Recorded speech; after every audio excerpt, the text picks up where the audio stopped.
One of the most common questions I hear is, what if I'm renting? I can't knock down walls, I can't remodel anything. Can Feng Shui still help?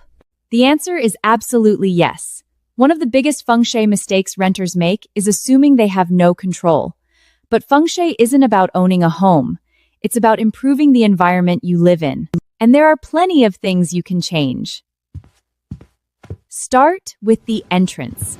Whether you own or rent, the front door is still the first place energy enters.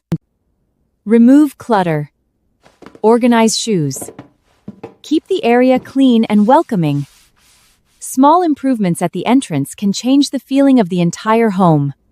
The second tip is simple. Rearrange before you renovate. Many people think change requires money. Often, it just requires a better layout. Move furniture away from walkways.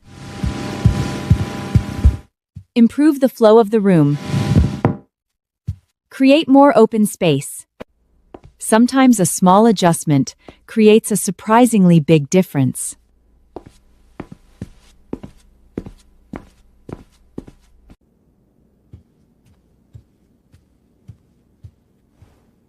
The third tip is completely free. Use more natural light. Open the curtains. Open the windows.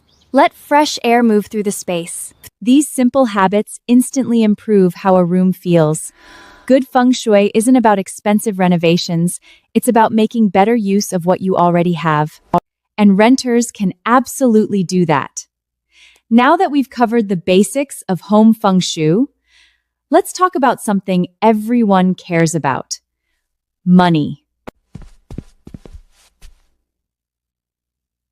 In the next video, we'll explore why hard work alone doesn't always create wealth.